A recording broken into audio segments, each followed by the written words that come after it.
Hola, ¿qué tal? Nuevamente estamos aquí en la introducción de los Salmos. Ahora nos toca el Salmo 50. Este Salmo 50 tiene un tema interesante y es cuando Dios convoca juicio a su pueblo. Y bueno, pues este salmo lo vamos a dividir en tres partes. Las primeras tres partes, los primeros versículos, los primeros 6 versículos, versículo 1 al versículo 6, nos presenta a Dios como juez. Él da sus credenciales, se pone por qué Él es digno de convocar a este juicio.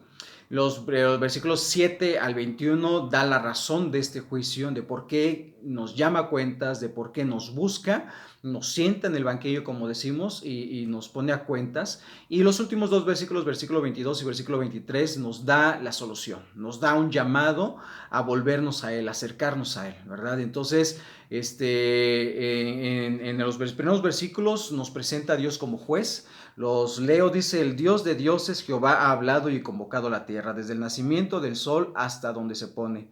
De Sión, perfección de hermosura, Dios ha resplandecido. Aquí está la gloria de Dios, ¿no? Manifestándose. Vendrá nuestro Dios, se acerca Dios, vendrá nuestro Dios y no callará. Fuego consumirá delante de él y tempestad poderosa le rodeará. Es decir, cómo la gloria de Dios le rodea. Convocará a los cielos de arriba y a la tierra para juzgar a su pueblo, juntadme mis santos. Entonces está hablando, dirigiéndose a su pueblo, a aquellos que le llaman Dios, ¿verdad? Los que hicieron pacto conmigo con sacrificio, y los cielos declarará su justicia, porque Dios es el juez. Y bueno, Dios es el juez, y Dios es el juez justo, santo, perfecto, que nos llama a cuentas, ¿verdad? Y bueno, haciendo una pequeña pausa con esto, quiero hacer ver también que el hecho de que Dios sea un juez santo, puro, perfecto, no quita de que Él sea un juez y un Dios lleno de amor, de gracia, de misericordia y de bondad. Al contrario, el juicio de Dios hace lucir más el amor de Dios, más la gracia de Dios y la misericordia de Dios a nuestras vidas. ¿Cómo? ¿De qué manera? Bueno, pues sabemos que el pecado, dice en Romanos 3, nos separa de Dios. El pecado nos hace enemigos de Dios, incluso porque nos aleja de Él. El pecado, dice, por cuanto todos pecaron y están destituidos de la gloria de Dios, estamos separados de la gloria de Dios, no hay justo, no hay quien busque a Dios, no hay ni siquiera uno. Entonces el hecho es que el pecado nos aleja de Dios, el pecado nos separa de Dios, nos hace enemigos de Dios, dice en Romanos 5, porque si siendo reconciliados con Dios cuando le hemos confiado en Él, cuando hemos sido justificados por la fe en Él, siendo enemigos de Él, ¿verdad? Por el pecado, ¿verdad? Ahora tú y yo podemos tener libre acceso a Dios. Entonces, el pecado nos separa de Dios, nos aleja de Dios. ¿Y por qué razón? Porque el pecado nos evidencia a cada uno de nosotros como culpables. Nos hace ver delante de un Dios justo, santo y perfecto. Nos está diciendo: él, Josué, es culpable, ¿sí? Josué Cortés es culpable de pecado, ¿verdad? Entonces, merece castigo. Entonces, Dios, en su justicia, tiene que dictar sentencia. No hay más. No es un Dios que se le pueda dar decimos aquí en México, una mochada, una mordida, ¿verdad? Que digamos, bueno, pues nos ponemos de acuerdo, juez, ¿verdad? Te doy, pásame cuánto, ¿verdad? Cuánto quieres, y yo te doy tanto, y quedamos tablas, ¿no? No es un juez corrupto. Dios no es un juez en el cual acepte alguna otra pues, forma de pagar una sentencia. Dios es justo, santo, perfecto, y está diciendo: el pecado merece castigo. El pecado exige castigo, exige paga. Entonces, por eso Él mismo, Dios mismo, se proveyó de un medio para que tú y yo nos acerquemos a Dios y pueda sentenciarse justamente el pecado, y es a través de Cristo. Cristo muriendo por nosotros, Cristo santo, perfecto, puro, sin pecado en nuestras vidas, dando su vida por nosotros en la cruz. Ahí, estando en la cruz, la muestra más grande del juicio de Dios y del amor de Dios al mismo momento. El juicio de Dios sobre el pecado cayendo sobre nuestro Señor Jesucristo, y el amor de Dios entregando a su Hijo unigénito para recibir ese mismo castigo, ¿te das cuenta? Entonces, aquí entra el gran amor de Dios. ¿Por qué? Porque Dios en su gracia y en su misericordia, en su gran bondad que tiene para ti y para mí, se proveyó de ese sacrificio de Cristo para que pagara y entonces ahora tú y yo podamos delante de Dios acercarnos a Él, ser hechos justos, ser hechos santos sin merecerlo, sin incluso tener una vida que respalde esto, ¿sí? No es justificable, pero ya más adelante vemos los siguientes versículos, pero lo que Dios está diciendo es, lo que quiero hacer ver es que aquí se muestra grandemente el amor de Dios, en su majestad, en su santidad, en su justicia y en su perfección. En el juicio que Él emite se ve manifestada el amor de Dios. Entonces, llama, se presenta, dan sus credenciales y la razón la encontramos en el del versículo 7 al versículo 21. Y bueno, pues vamos a leerlo. Podemos resumir estos versículos en una sola sentencia.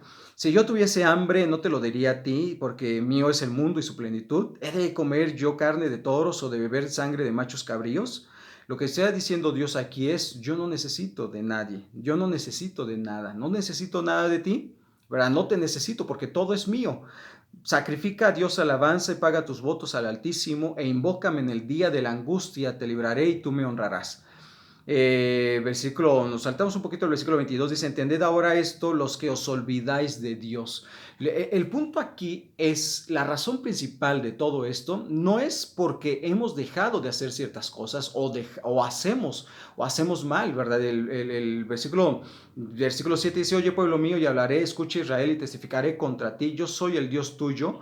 No te reprenderé por tus sacrificios ni por tus holocaustos que están continuamente delante de mí. Lo que Dios está diciendo es, no te voy a reprender por lo que estás haciendo o dejando de hacer. El problema no está en lo que haces o dejas de hacer. El problema está en por qué lo haces, por qué lo dejas de hacer, qué es lo que hay en tu corazón.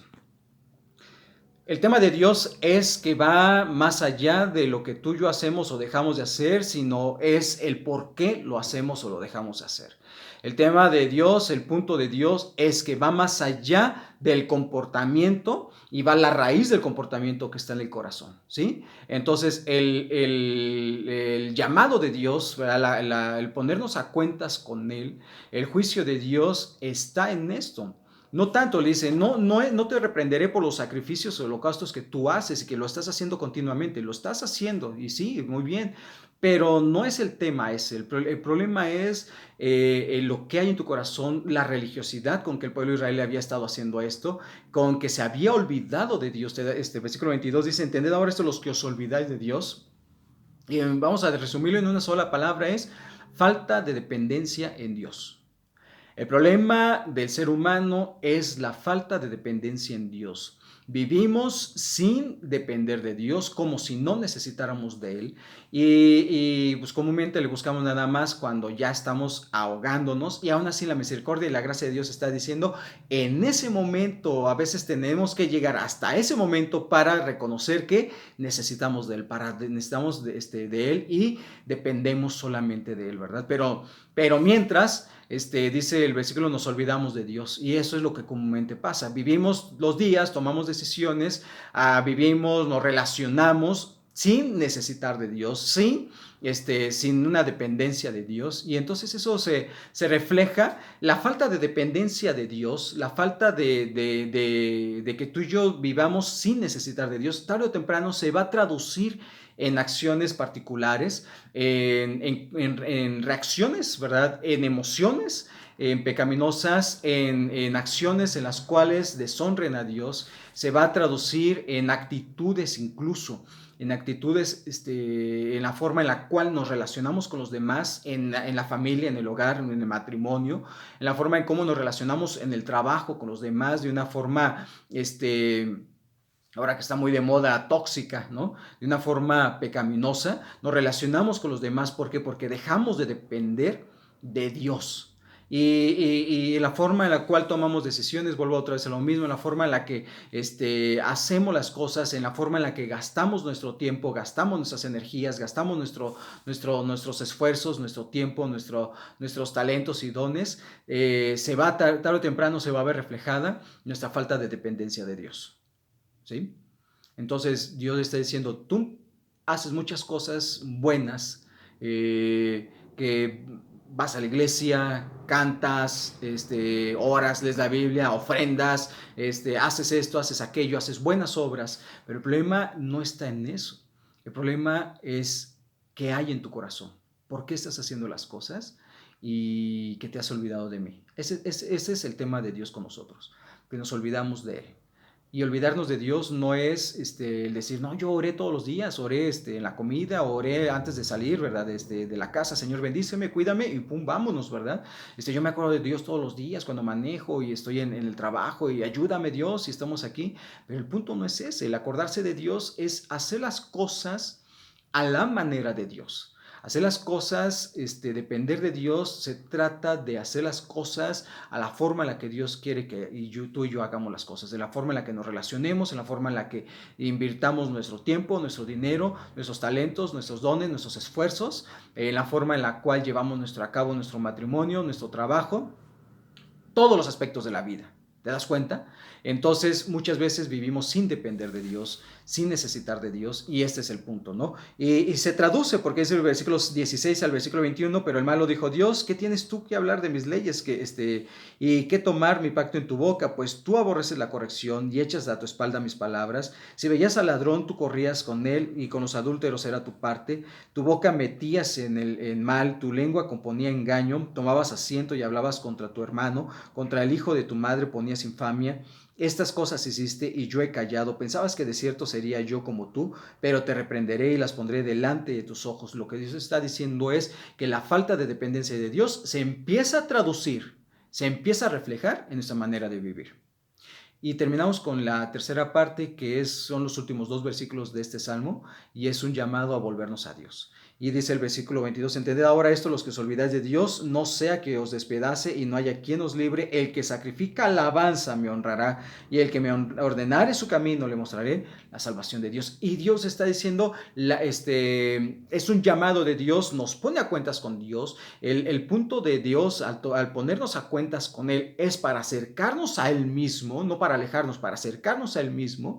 Y lo que está diciendo es, ahora, hijo mío, quiero que entiendas que tú me necesitas, que dependas de mí. Nosotros dependemos de Dios, y entonces esto me lleva a que dice, y el que sacrifica alabanzas me honrará. La forma de honrar a Dios es una vida que vive para agradarle a Él.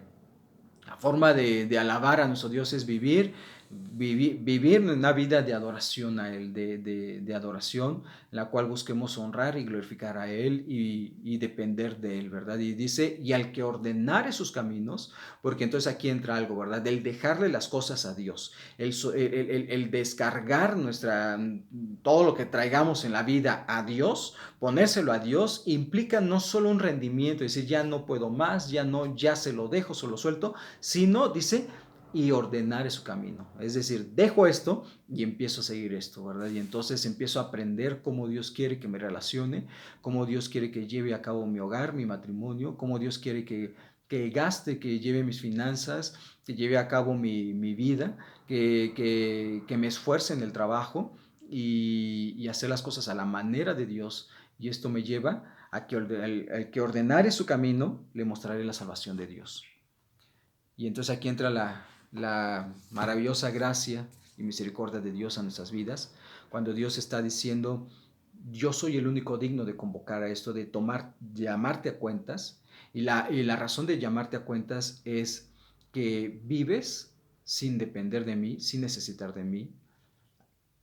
Esto se va a traducir tarde o temprano en acciones, en cosas que tú y yo llegamos a hacer, y el llamado de Dios es, vuélvete a mí. Es decir, ordena tu camino. Esas cosas que ahora entiendes que estabas haciendo sin necesitar de mí, sin depender de mí, ahora hazlas dependiendo de mí, necesitando de mí. Y ese es un llamado de Dios a nuestras vidas. Necesitamos de Él. Necesitamos de Él, que tu vida y mi vida vivan en una completa dependencia de Él, porque separados de Él, dice Juan 15, nada podemos hacer. Podemos hacer muchas cosas, sí, sin duda. Sin Dios, sin necesitar de Dios, podemos hacer muchas cosas, pero ninguna que trascienda a la eternidad. Ninguna que se quede aquí y que se vaya nada más, que trascienda la eternidad, podemos hacer sin Dios. Así que vivamos una completa dependencia de Dios, vivamos para Él, y si hay cosas en las cuales tú y yo nos hemos olvidado de Él en algunas áreas de nuestra vida, yo he tenido que reconocer y decir, Señor, yo me he olvidado de ti en esta y en esta y en esta área, y quiero comenzar a ordenar mi camino en ciertas áreas, y a veces corregir es difícil, es cierto, pero Dios nos llama con su gracia, su poder, su misericordia, nos llama a volvernos a Él. Y entra su gracia, porque cuando dependemos de Él, nos llena de su gracia, nos llena de su poder y la capacidad para poder hacerle frente a los desafíos de la vida. Así que Dios te bendiga y que nos lleve a una completa dependencia de Dios.